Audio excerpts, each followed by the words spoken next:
Qué bendición, qué bendición.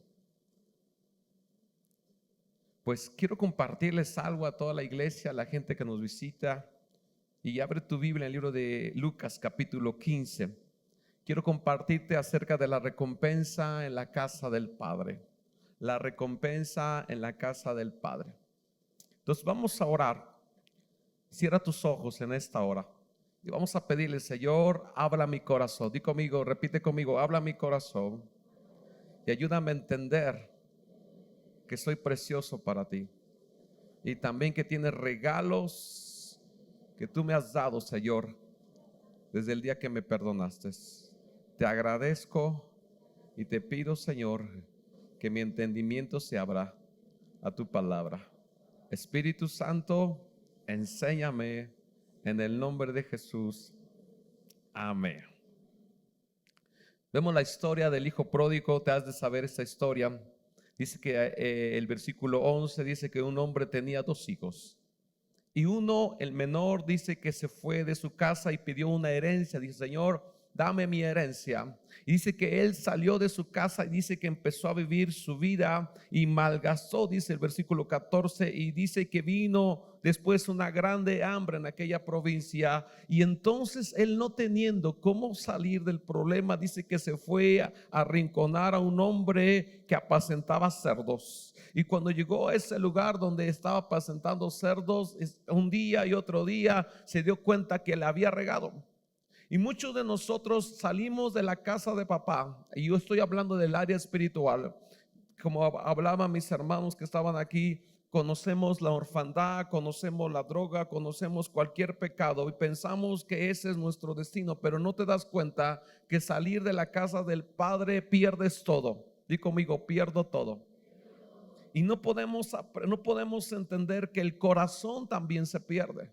Mi relación con Dios también se pierde. Por eso es que hay veces que no nos damos cuenta cómo perdemos ese amor y ese cariño por nuestros padres, por nuestro matrimonio, por nuestra familia. No nos vamos dando cuenta cómo vamos perdiendo y vamos amando más otras cosas que a Dios. Y este joven se había salido de la casa del padre y pensaba que con el dinero que le había dado su padre iba a disfrutar la vida excelentemente, y empezó a malgastarse, a embriagarse, a irse con prostitutas, y todo el dinero lo empezó a gastar peso por peso si fuera mexicano. Pero llegó un día que todo se acaba. Di conmigo: todo se acaba. Y ahí es donde él meditó y dijo: la estoy regando, porque salí rico, salí con bendición, salí con gozo de la casa de mi padre, pero aquí estoy solo, estoy sin dinero, estoy escaso y no tengo amigos. Y dice el versículo 16: y deseaba llenar su vientre de las algarrobas que comían los cerdos, pero nadie le daba. Escucha bien: comía en los mejores restaurantes y ahora estaba comiendo como un drogadicto sin nada que tener en la boca. Ay, qué contradicción. Pero fíjate lo que dice la Biblia: y deseaba llenar su vientre. Versículo 17: y volviendo en sí dijo: ¿cuántos jornaleros en la casa de mi padre tienen abundancia de pan y yo aquí perezco? Me levantaré, iré a la casa de mi padre y diré: Padre, he pecado contra el cielo y contra ti, ya no soy digno de ser llamado tu hijo. Ahora, Señor, hazme como uno de tus jornaleros. Y dice: y levantándose vino a su padre, y cuando aún estaba lejos le vio su padre y fue conmovido a misericordia, y corrió y se echó a su cuello y le besó. Y le dijo: hijo. Y le dijo el hijo, dijo: Padre, he pecado contra el cielo y contra ti, ya no soy digno de ser llamado tu hijo. Pero me encanta esta frase que dice: pero el padre, dice la Biblia, dijo a sus siervos: sacad el mejor vestido y vestile, poner anillo en su mano y calzad sus pies, y traer el becerro gordo y matarlo. Dice: y comamos y hagamos. Porque mi hijo muerto era y ha revivido, se había perdido y es. Escucha bien: nuestra vida y nuestra separación de Dios, pensamos que Dios no nos ama, pero déjame decirte, tengo una buena noticia: el Padre nos ama. Di conmigo: el Padre me ama tal y como soy. Lo que no ama es mi pecado. Y ese pecado nos separa de Dios y perdemos toda herencia. Yo aquí tengo un cofre de una herencia. Es el cofre de una herencia.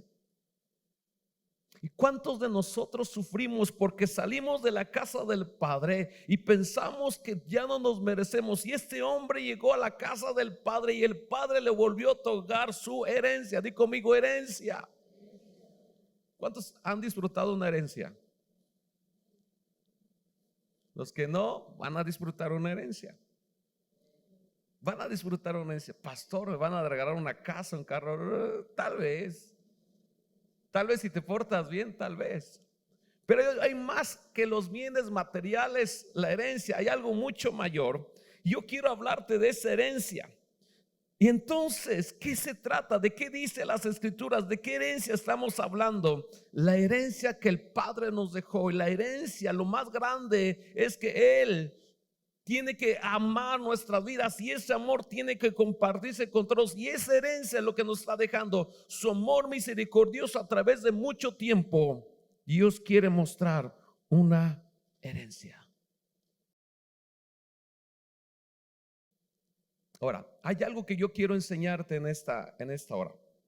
Muchos decimos, ¿qué camino tengo que tomar para llegar a tomar esa herencia? ¿Qué tengo que hacer? Y muchos, como ese hijo pródigo, salimos de casa y pensamos que perdemos todo, pero cuando llegamos a casa, otra vez se vuelve Dios a ser un amoroso y nos vuelve a dar lo que un día perdimos. Y yo quiero enseñarte en esta tarde que Dios, aunque tú y yo hemos perdido mucho, Dios te quiere bendecir.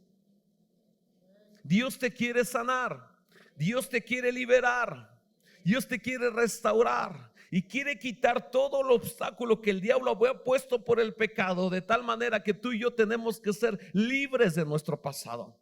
Porque la herencia que él tenía lo había perdido, se había ido de casa y entonces el diablo lo había hecho un prisionero de pecado, un prisionero de maldiciones y no podía salir hasta que él reconoció y dijo: Señor, he pecado. ¿Y sabes cómo empiezas a recuperar tu herencia? Cuando tú reconoces que hemos pecado.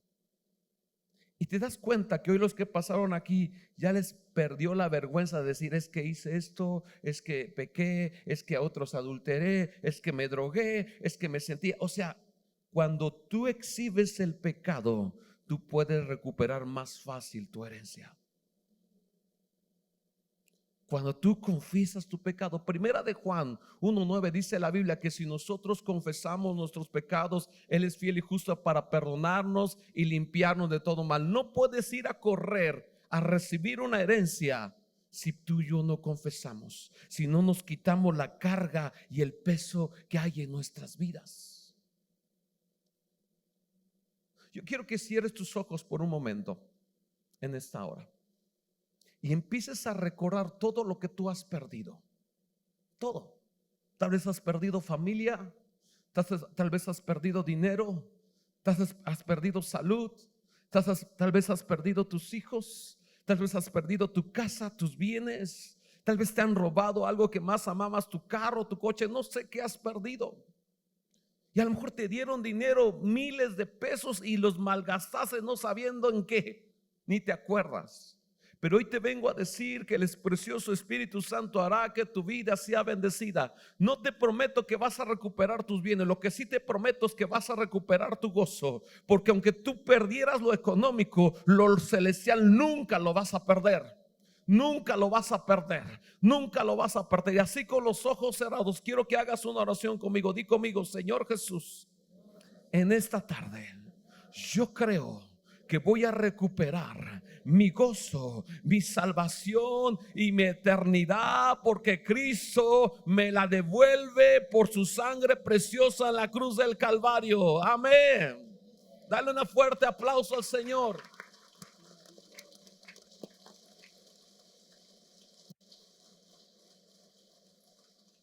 Si te lo puedes llevar, por favor.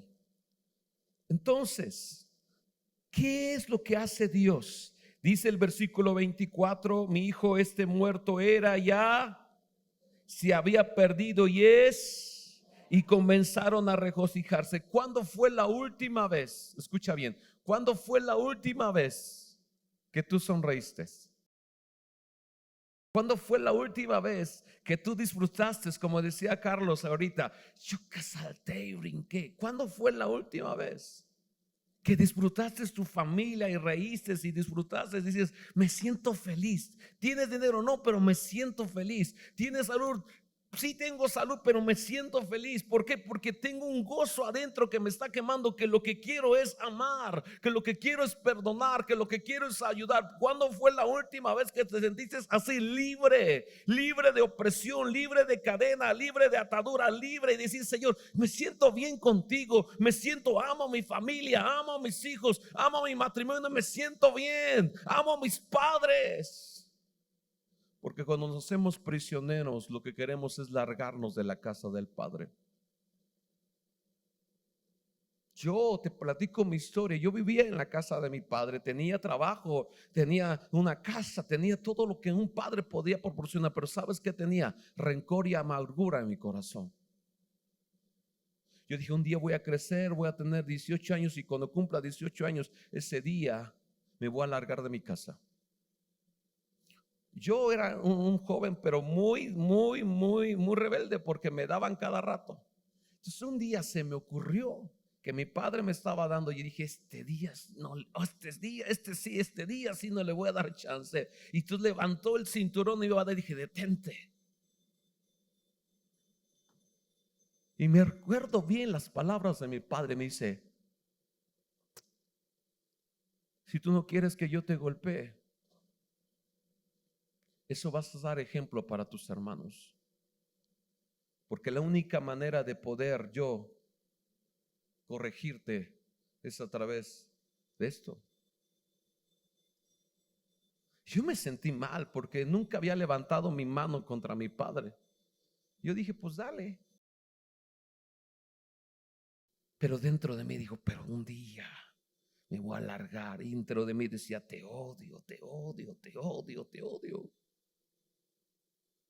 Yo ya lo perdoné, ya nos reconciliamos. Ha pasado tiempo que sucedió eso.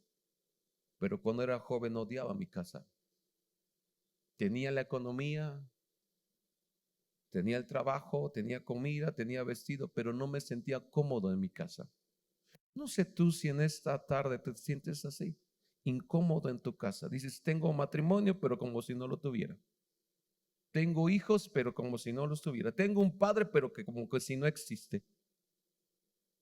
Tengo un esposo, pero ni siquiera me habla. O una esposa que nomás llego y digo, mejor no quiero llegar. No sé si me estás entendiendo. Pero cuando estás fuera de la casa del Padre, no entiendes nada hasta que todo se te desborona, hasta que todo se te derrumba, hasta que todo lo pierdes. Y cuando empiezas a ver que tu esposa se te está yendo, dices, ah, bueno, me consigo otra. Cuando empiezas que tus hijos se están yendo, dices, ah, pues qué bueno, porque es menos carga. O cuando ves que el esposo se va, dices, wow, qué bueno, ya se fue él.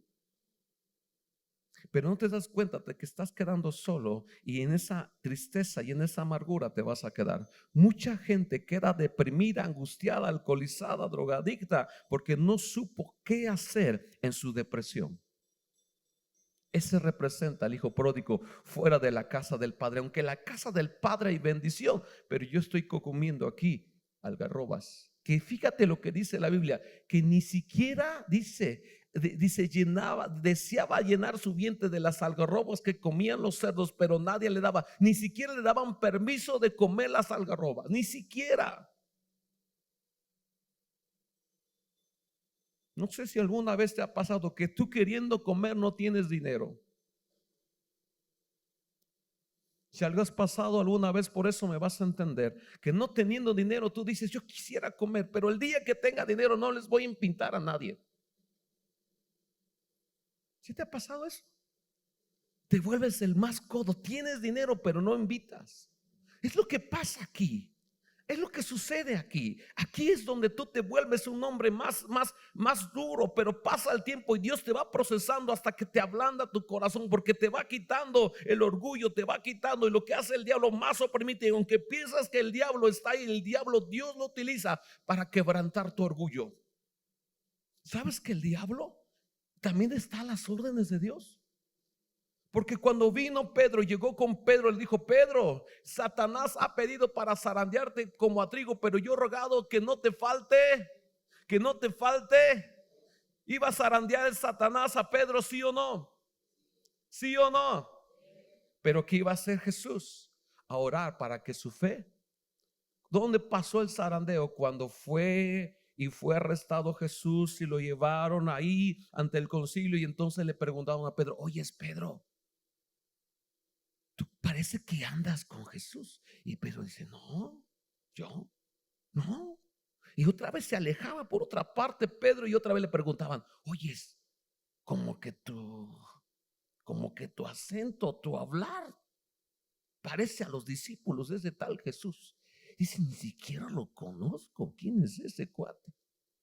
Y otra vez le vuelven a preguntar a Pedro: no, tú sí eres de esos discípulos, tú sí eres de esos del Nazareno, tú sí eres. Y él dice: maldigo que ni siquiera lo conozco. Y entonces cantó el gallo 3 veces y dice que lloró amargamente.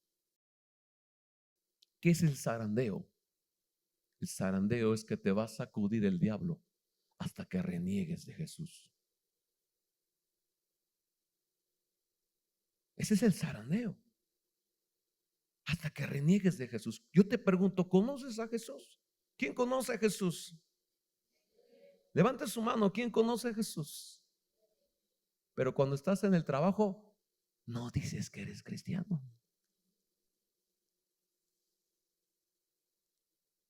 Hola. Cuando estás con los cuates ahí, dices: oye, ¿a poco vas a esa iglesia de la esquina de esos locos? No, ni siquiera los conozco, pero no hemos visto tu carro ahí. No, ese es otro. Hay muchos.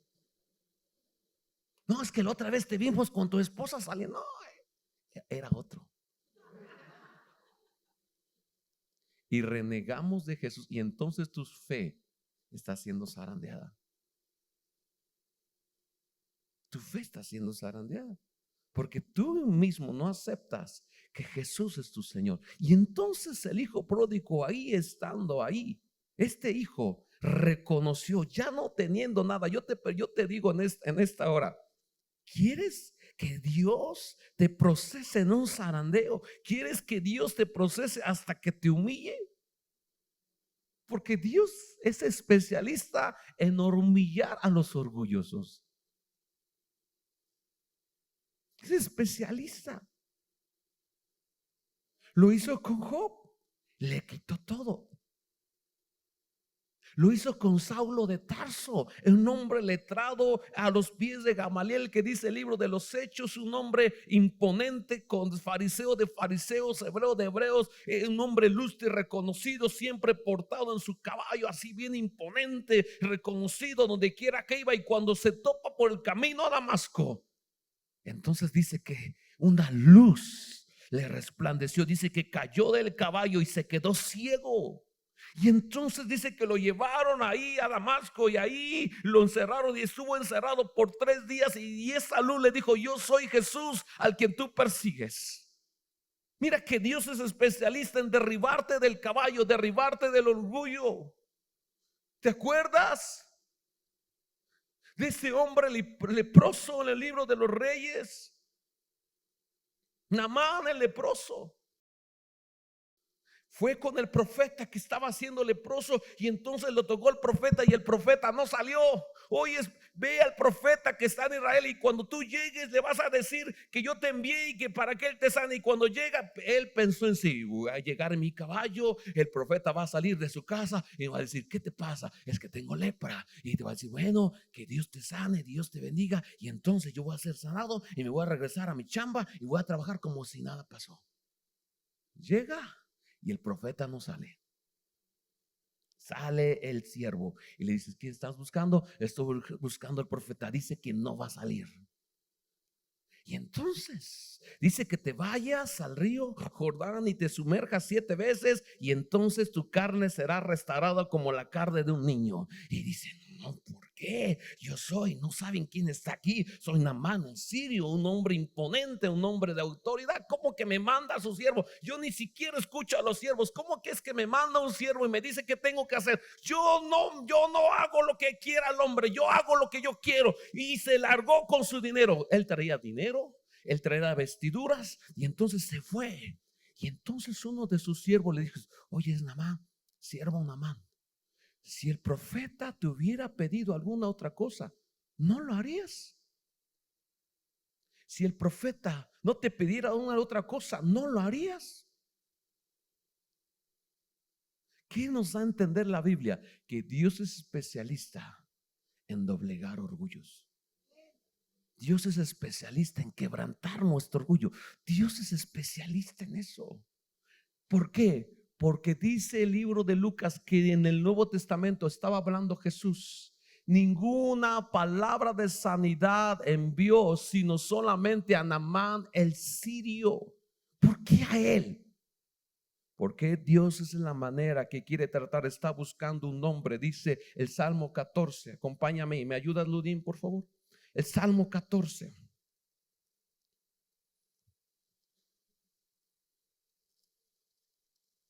Versículo 2. Jehová miró desde los cielos sobre los hijos de los hombres para ver si había algún entendido que buscara a Dios. Todos se desviaron, a una se han corrompido. No hay quien haga lo bueno, no es ni siquiera uno. ¿Qué está buscando Dios? Si hay un entendido que busque a Dios. Segunda de Reyes, capítulo 5, versículo 11. Segunda de Reyes, capítulo 5, versículo 11. Y Naamán se enojó, diciendo: aquí yo decía para sí, saldrá él luego, y estando yo en pie invocará el nombre de Jehová su Dios, alzará su mano y tocará el lugar y sanará la lepra. Abana y Farfana, ríos de Damasco, ¿no son mejores que todas las aguas de Israel? Si me lavare en ellos, ¿no seré también limpio? Y se volvió y se fue enojado. Di conmigo, enojado. Lo peor que tú y yo podemos hacer es enojarte con Dios. Llegó un hombre ahorita a Impacto que decía: yo soy ateo, yo no creo en Dios.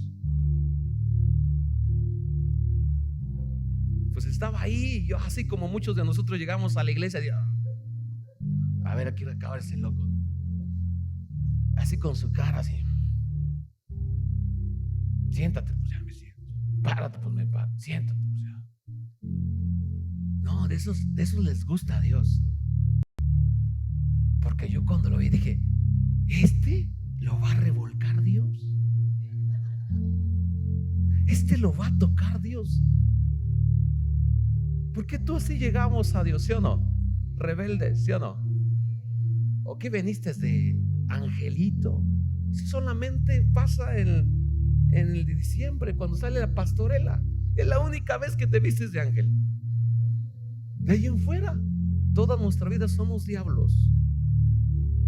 Pero yo dije: Señor, este le va a pasar algo. Y estaba así, y ya después al siguiente día ya estaba así. Y mientras iba pasando el tiempo, su rostro, di conmigo, su rostro se empezaba a cambiar. Estaba serio, estaba así enojado. Y yo empecé a ver, yo dije: Señor, tócalo, tócalo. Porque como esa persona yo llegué un día, no quería nada de Dios, no quería saber de Dios, no quería. Mi pecado era lo más suculento. El pecado lo disfrutaba yo. Y cuando yo dije: Jesús, sí, qué bueno que me perdonas, pero déjame pecar en paz. Pero ¿para cuántos Dios te va a estorbar en el camino? ¿A cuántos Dios le estorbó en el camino? Te puso piedra tras piedra, y te caías y dices: pues yo me vuelvo a levantar, y te vuelves a caer y yo me vuelvo a levantar. Pero de que no busco a Dios, no busco a Dios. ¿Y sabes qué hizo? Tú lo puedes ver en la noche ahí.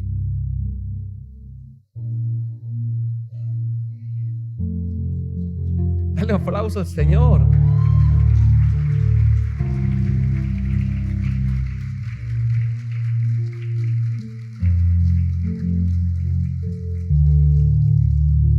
Sigo leyendo. Mas sus criados se acercaron y le hablaron diciendo: Padre mío, si el profeta te mandara alguna cosa, ¿no lo harías?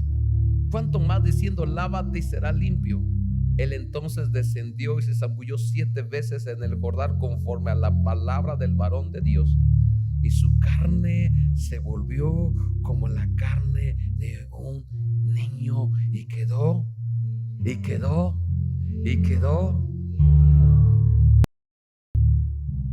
Mira, mientras más te resistas, más te va a doler. ¿Alguien le ha puesto una inyección intravenosa aquí?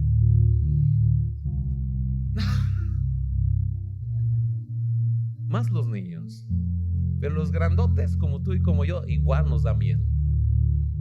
Si no dices que te da miedo, ahorita tengo doctoras aquí que te pueden poner una para que nos regales 1 litro de sangre. Mientras más nos resistimos, más nos duele. Y mientras este hombre Naamán el sirio, mientras más se resistía, más le dolía. Pero ¿por qué a mí? ¿Yo quién soy? Pues bueno, ahí va. Se sumerge una vez, se sumerge 2, 3, 4, 5. Pero cuando salió la 6ª, la 7ª vez, sucedió el milagro. ¿Sabes cómo se llama eso? Obediencia y fe. Obediencia y fe. Porque para el que cree, tú no puedes ver. Moisés estaba parado en el mar enfrente y venían los egipcios atrás. Y Moisés clamó al Señor: Señor, ¿qué voy a hacer? ¿Para qué nos sacaste de Egipto? Mejor nos hubiéramos regresado. Aquí está la gente conmigo. Tengo el mar acá y tengo los egipcios atrás. Y Dios le dice: levanta tu vara y marcha. Espérame tantito, tengo el mar. ¿Cómo chihuahuas voy a marchar si tengo obstáculos? Y dice Dios: levanta tu vara y marcha. ¿Sabes cómo se llama eso? Decisión en medio de la aflicción. Se llama fe. Cuando tú no ves nada, solamente estás caminando por fe y le estás creyendo: Señor, yo no sé qué va a pasar, pero estoy hablando hombres de fe y mujeres de fe en esta tarde, porque si tú puedes creer, algo se va a romper en esta hora. Si tú puedes creer, cadenas se van a romper en esta hora. Porque si tú crees, maldiciones y enfermedades se van a romper en esta hora. Porque no se trata de tu pensamiento, no se trata de tu pecado, se trata de aquel que tiene poder para romper cadenas. Se trata de aquel que te hizo libre y te va a hacer libre y te va a sostener con su mano. Se trata de él que te da victoria una y otra vez y no te va a soltar. Se trata de él y solamente de él, que tiene el poder para romper todo yugo de enfermedad y toda cadena.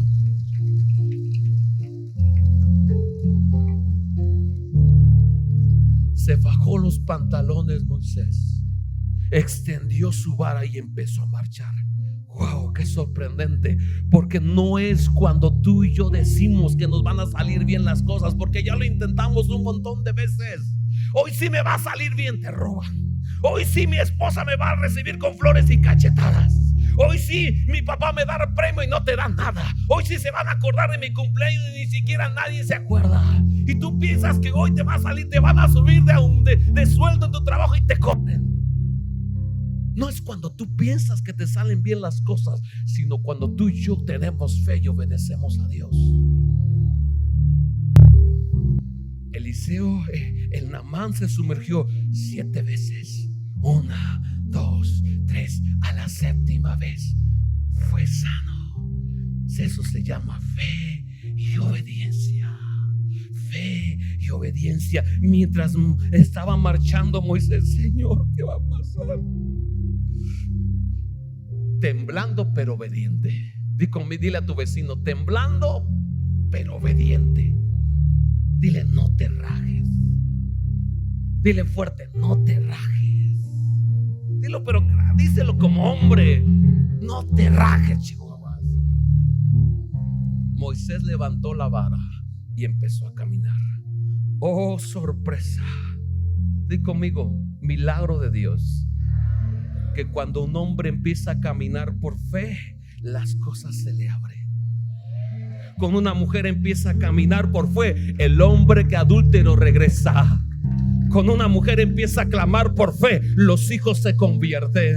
Cuando una mujer empieza a clamar por fe, sanidades vienen a su riñón, a su páncreas, a su hígado, a sus pulmones, porque hay una fe que te mueve a caminar y no detenerte. Eso se llama fe. ¿Sabes qué hizo el hijo pródigo? Dijo: volveré a mi casa. Oye, pero estás aterroso. Volveré a mi casa. Oye, pero ¿qué te pasa? Volveré a mi casa. Y cuando llega a su casa, hay una recompensa de bendición, porque el Padre te quiere bendecir una y otra vez. No has perdido tu identidad. Eres hijo y serás siguiendo hijo, porque Él te ama y quiere ver tu fe en medio de tu vida.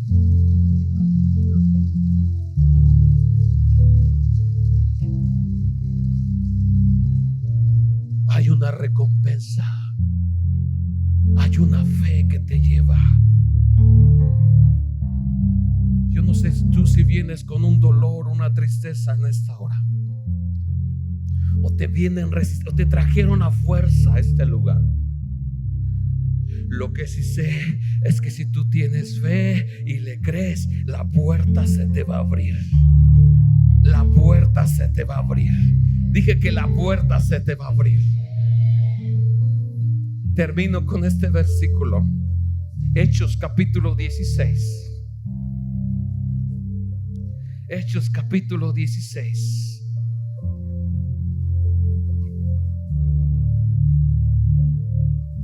Dice el versículo 23: después de aceptar de haber azotado mucho, le echaron en la cárcel, mandando al carcelero que los guardase con seguridad.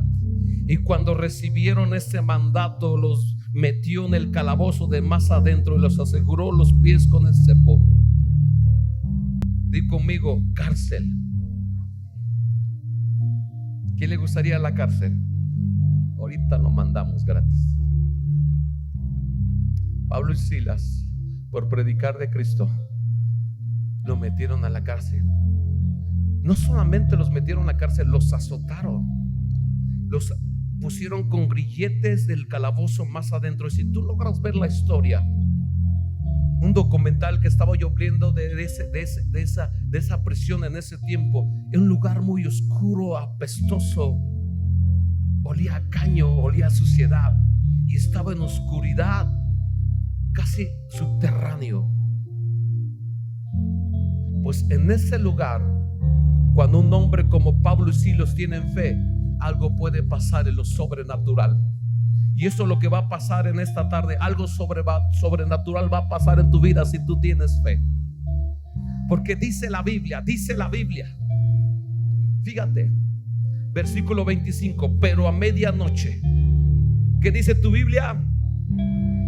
Dilo fuerte: orando Pablo y Silas, cantando himnos a Dios, y los presos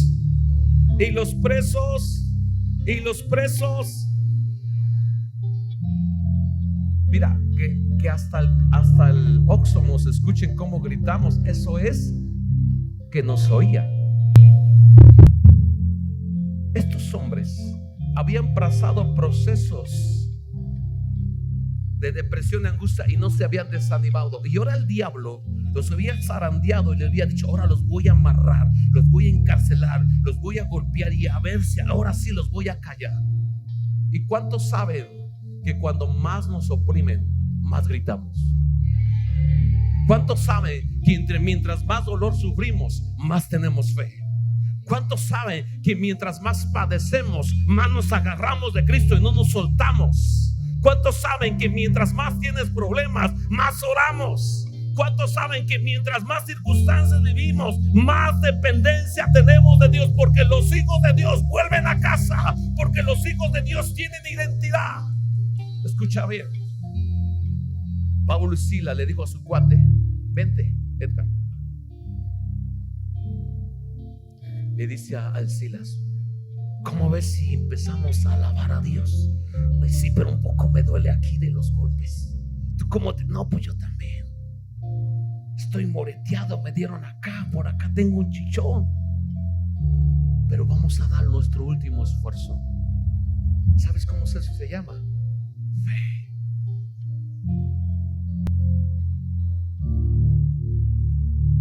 Por eso te dije al principio, no importa la circunstancia que tú vengas, pero si tú tienes fe, algo te va a pasar.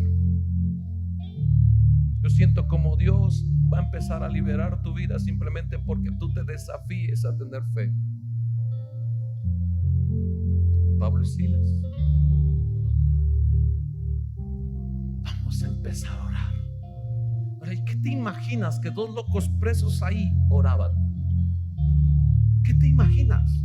Ya golpeados, metidos en la cárcel. ¿Cuál crees que fuera su oración de Pablo y Silas? ¿Cuál crees? Escucha bien, yo quiero que te pongas en su lugar. ¿Cuál crees que te imaginas que fue su oración? Siendo golpeados por esos hombres, siendo encarcelados a prisiones, ¿cuál crees que fue su oración?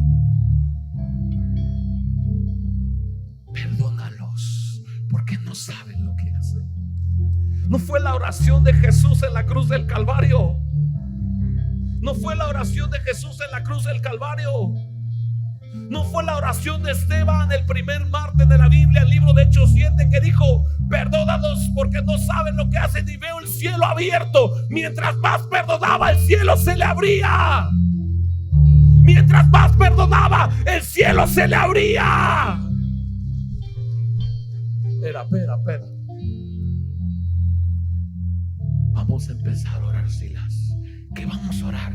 Vamos a pedir perdón por todos estos que nos golpearon. Perdonamos al muy buenito, perdonamos a aquel amigo, perdonamos al negro, perdonamos al fortachón, perdonamos a aquel que tiene la cara rasgada. Vamos a clamar a Dios. Señor, los perdonamos. Señor, los perdonamos. Señor, no les tomes en cuenta su pecado. Y dales una oportunidad de salvación.